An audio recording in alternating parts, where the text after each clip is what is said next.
government of the United States. Well, this is a counterpart to that, where the wealth of a nation, of its derived from its natural resources, are used as a funding base for social development, as opposed to just putting it into the pockets of investors and small groups of people. Help to combat some of the social ills, if you will, that are on the back end. So much more money is being spent than what would have otherwise been spent if you just invested in social development initially.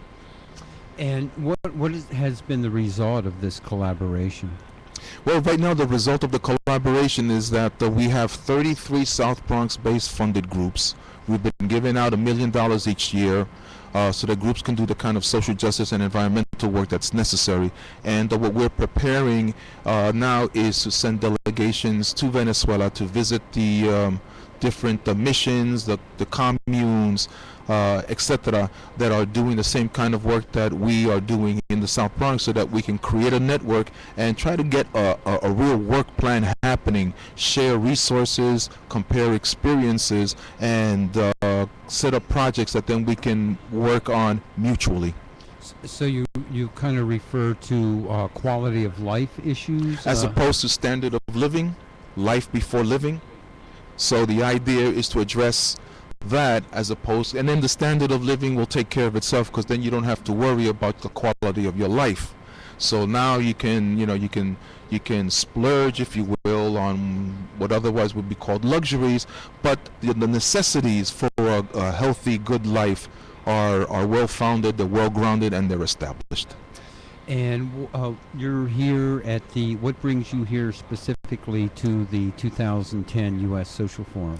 Well, by trade, I'm an independent producer, and in 2005, I was present with the Petro Bronx, not then Petro Bronx, but soon to be Petro Bronx Collective, speaking to the Venezuelan president, and I was video recording the encounter, and I've for the last 3 years followed the Petro Bronx members around doing the kind of work that they're doing and putting together a documentary that we're screening here at the U.S. Social Forum.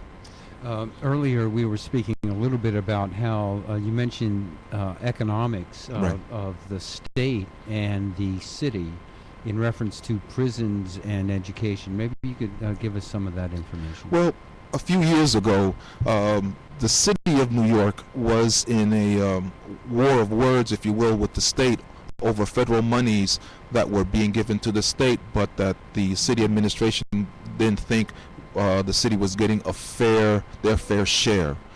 And a comparison was made versus the cost of education per person versus the cost of incarceration in the state of New York. And what was found out is that the state spends $80,000 a year to incarcerate someone from the city of New York, but only $8,300 to educate them.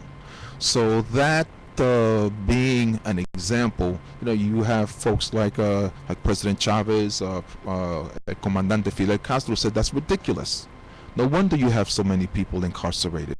If you reversed the expenditure and spent more money to educate people, you'd have less reason to incarcerate people, because now people have the resource, education, with which to keep themselves employed and to have other options to crime to maintain themselves. So that helps to bring about the necessity for change in the United States. Well, you bring up two really important points. One is sort of the quality of life, and then whether you're going to spend the money on the front end or the back end of things, and redefining the model of how we're going to proceed.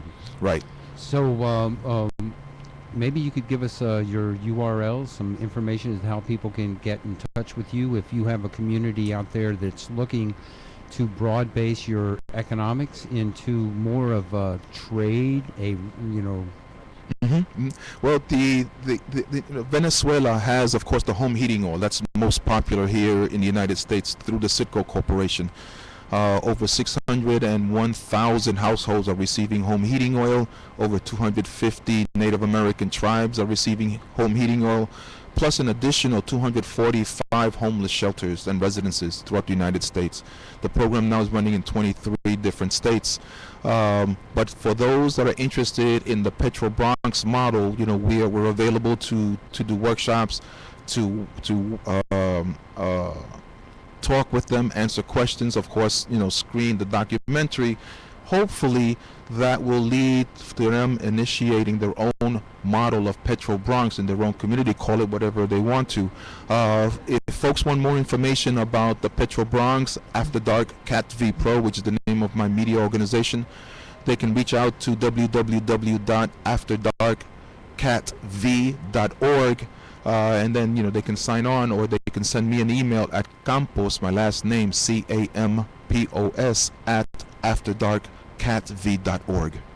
And what is the one message that you would like to share with all the folks out there? Well, that one message would be to not just think outside the box, but step out of the box and look for solutions and bring them in the box.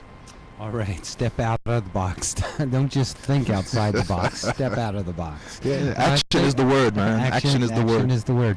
And one last point. Sure. You've got a CD or video that you're Yes, promoting. you know, we brought an English language that we're doing this bilingual with the bilingual community in mind.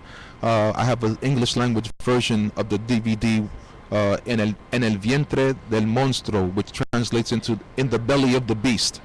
And that title was derived from the interviews, about the discussion that the president had in 2005 with some of the groups that he met with.